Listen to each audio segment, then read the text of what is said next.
thinking of writing this speech, I wrote all these exact same things down. And what I'm trying to do is consolidate them into maybe 3 stories that kind of tell everybody about his personality as kind of through my eyes.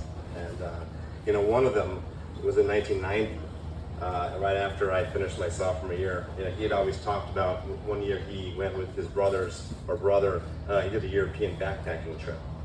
And he thought this was the best thing he's ever done. He think it was 6 weeks and he went all around Europe on Eurails and all that. And so I was gonna do the same thing, and he was intricately involved in my itinerary. He said, you gotta go here, you gotta go for Amanda, to the Uffizi Museum, you have to see this, you have to go to the Louvre and see this. Musée d'Orsay, I'm writing all these things down. And he's planning my trip through like museums. And I'm thinking, well, is there something else fun that I could do? He said, yes, you can go to the Hofbrauhaus in Munich. And I'm like, done. And so when I went, I did those museums. I actually took an art history course so I could at least enjoy it and figure it out. But I did go to the Hofbrauhaus. And I can remember, if anyone has been there, they have the big steins of beers, and the waitresses carry 3 or 4 or 5 of them at a time, and they're impressive. And my roommate and I drank a few of them. And by the end of the night, we ended up walking home, and I noticed I was still carrying my mug. And I did not pay for it. And I remember it was like the first or third night of our trip, so I had to carry this in my backpack for the rest of the 6 weeks. And it was always right there. And then when I got home and I was unpacking, my dad comes up and he sees this big Hofbrauhaus mug. He's like, what's that? Like, well, I just kind of liberated it. It's one of those things that, and he goes, wait a minute. And he goes downstairs and he comes back with this beautiful porcelain mug with a pewter top, and it says Hofbrauhaus. He says, I did the exact same thing. Yeah. And it was in our living room. I remember it, but I didn't, it said Hof, I didn't see the whole Hofbrauhaus. It was covered up with something else. And now I figured out that he had displayed this the entire time.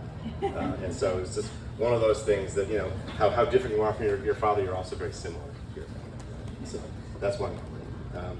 A second one was in graduate school. I attended Loyola University for my master's, and I was lucky enough to take his class. And for those of you who don't know what type of class it was a laboratory class where he learned a lot of it here in Woods Hole, where he did the giant squid axon, he collected all the data, and then he put it into a program, like an in silico program, and you could run a laboratory on it, you could test all sorts of things.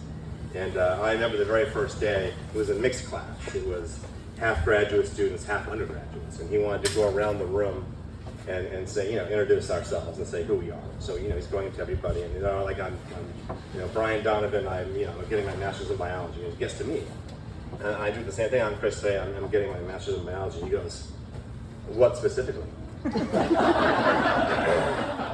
I go, well, it's neurobiology. And he's like, well, whose lab are you in? And I'm like, well, I'm in John New's lab. So what's your project? And this is the only person that he did it to was me. So I'm kind of like curdling up and saying, oh my God, I can't believe this. But well, how do I do? I say, come on, give me a break. Start laughing. He's like, well, what do you want to do when you graduate? So it's just one of those things that I never would have thought he would have done that. But he did it to me, and he had no qualms about it. Though I do remember the first exam was a take-home exam. And I thought, this is going to be great, it's take-home. So I worked on it, I turned it in, and we got our grades back. I got a C+. And this is graduate school. This is supposed to be like your thing. And I'm like, oh God, I was mortified, embarrassed, and I was shocked. And so it just really motivated me to not write at home and do really well in this class and all the rest. And I ended up getting a 4.0, but he kind of put me in my place kind of twice in that class. And that's definitely something I would do to my kids. Should have never happened. The last memory, I call it s'mores. It has to do with my kids. And I actually wasn't there for it, but I remember the picture very well and talking about it with my kids very well. It's up at Birch Island. And I remember my mom and dad were going to take the kids in advance and go up for a couple of days, open up the camp, and have the kids there and have fun with them. And then we'd come up and join after work. And I thought, this is great. They'll open up the camp. They could get the s'mores out of the way because it was always August and it was hot. And the kids wanted to have s'mores with a big fire every night. And I thought that was too hot. So they did that. And so I arrived and they showed me a picture of the event, of what happened. And that's my 3 kids and the biggest smiles you've ever seen. They got their s'more sticks, but they're all wearing swim goggles in the living room. And I could see there was a haze in the picture.